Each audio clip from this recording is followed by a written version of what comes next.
Tencent Games seems to have used the likeness of a model without her permission for a character skin in its game Ring of Elysium.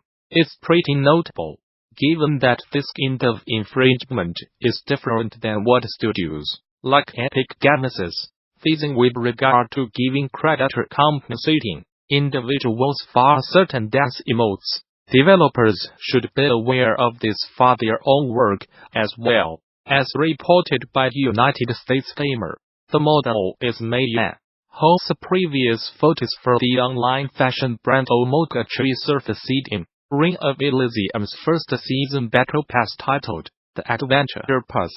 For the character in the likeness was first spotted in Ring of Elysium's Adventure Season 1 trailer, which Tencent has since removed, but has been circulating online. Thanks to third-party uploaders, it's pretty clear that the resemblance is striking. Despite the addition of a few accessories, Yan is aware of the likeness and tells United States Gamma that she was never contacted by Tencent asking for permission to manipulate images of her. While Yan is now speaking with those involved with Ring of Elysium, she has yet to hear anything from Tencent. It was pretty crazy to see myself in-game without giving prior consent, she says. I am pretty used to having my content and likeness stolen, but this is really on another level. How did they think no one would notice a blatantly stolen image of a pre-existing person? As of right now, Tencent still seems to be using Yan's likeness to advertise in Ring of Elysium. DeepMind to Oriol Vinyals explains StarCraft's appeal for AI research. A DeepMind AI agent trained on the ins and outs of Blizzard's StarCraft II went head-to-head with a pair of StarCraft Pro players to showcase the potential of the Google-owned artificial intelligence tech. While DeepMind has had showdowns against human players in other games in the past, today's live stream event offers developers an interesting look at how an AI agent takes on a complex RTS, like StarCraft II, partnered with useful commentary on how those AI agents learn and improve their StarCraft II skills. All this is made possible by a special version of StarCraft II Blizzard released a while back specifically geared toward training AI agents. Those agents play StarCraft a little different than actual human players.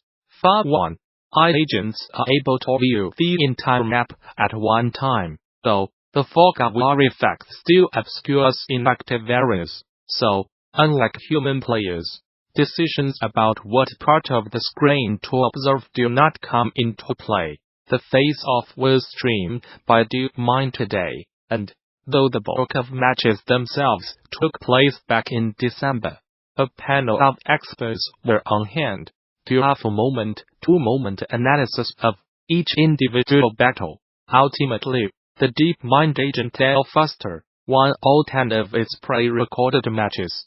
The Lynn version of AlphaStar lost to the pro player Omocat in a live match at the end of the stream. Some interesting tidbits discussed in the stream include the fact that, despite inhuman reflexes and a semi-omnipotent view of the map, AlphaStar made fewer actions per minute and had a slower average reaction time than the professional players it went up against.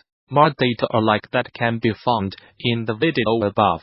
Though Engadget also has a strong write-up on the stream's events for those with a preference for text. DeepMind researchers have used a number of games throughout the years, but, as DeepMind's Oriol Vinyals explains in the stream, StarCraft provides an excellent environment for AI agents to learn and evolve. First and foremost, the mission at DeepMind is to build an artificial general intelligence. To do so, it is quite important to benchmark how our algorithms, our agents as we call them, perform on a wide variety of tasks, said Vinyals. And then, for us, StarCraft afforded some pretty exhaustive research challenges that were, for us, the obvious choice as a next step for our agents to perform at a very good level. And the one perhaps that I would highlight is the fact that in StarCraft you do not see the board all the time. There's this notion of imperfect information, so that means that an agent must kind of predict, estimate what the other player is doing all the time. And there's all sorts of interesting things that emerge. Steel Division developer Eugen Systems has fired 6 employees involved in an ongoing pay dispute, which represents around a quarter of its entire workforce.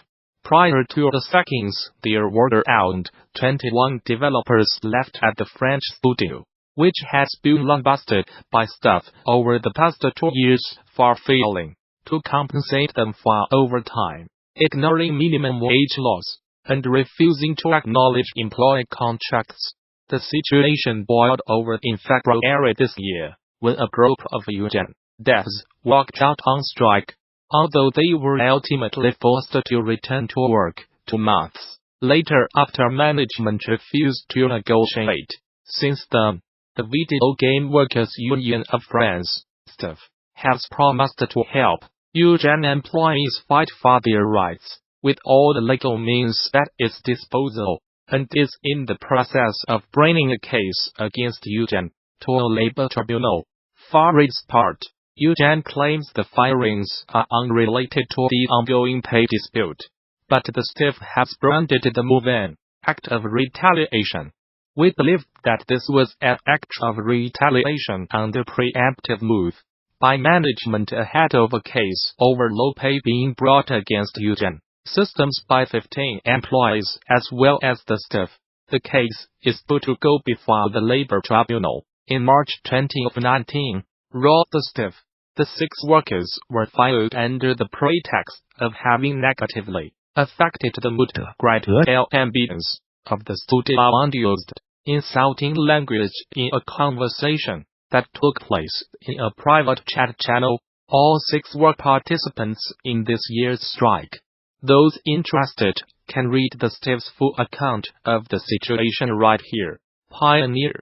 The sci-fi exploration game first discovered as an Easter egg in Watch Dogs 2 has been cancelled according to former Ubisoft director Alex Hutchinson. In one mission for Watch Dogs 2, players could hack into the servers of a fictional Ubisoft San Francisco to steal and sell a secret free teaser. Once downloaded, the teaser wound up being footage from a space game codenamed Pioneer. This is pretty interesting, given that Ubisoft never formally announced the game was in development, although it was confirmed that the game footage was real. An official review for Pioneer was reportedly in the works for 2017, but that never ended up happening. A tweet sent out by Hutchinson yesterday seems to hint at Pioneer's cancellation. Although it's worth noting that it's no longer working at Ubisoft,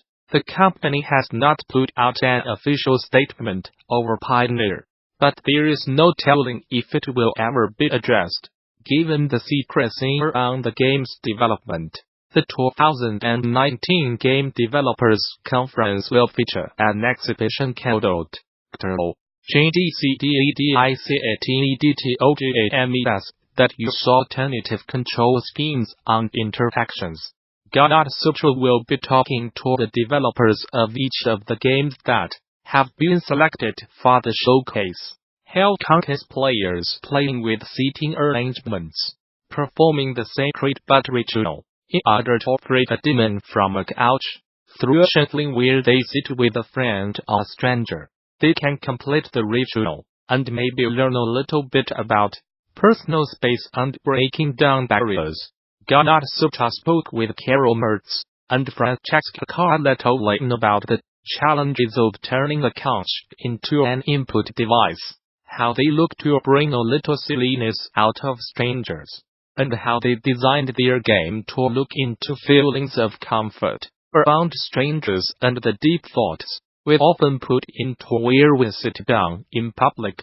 With our co-roommates and Francesca Carletto-Leon, we collaborated on everything for Hutchinson, including game design, software development, hardware fabrication, and audio design. Hutchinson is the first ever couch cooperative game, where the couch is the controller. You have to team up with a friend or friends to perform the sacred but ritual to release a demon trapped inside of the couch. Players follow the demon's instructions